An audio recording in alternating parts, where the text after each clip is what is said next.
Once in a land across the stars, in a place far away, there was a story, a legend, but one that was true.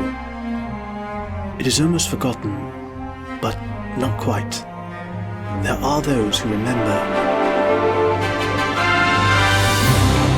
They are the tellers of the tales. I am one of these tellers, and today I'm going to tell you that story.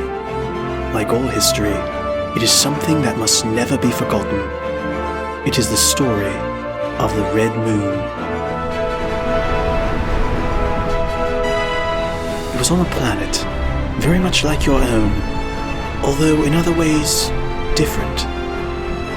There are forests and mountains and lakes and the sea, but also the moons.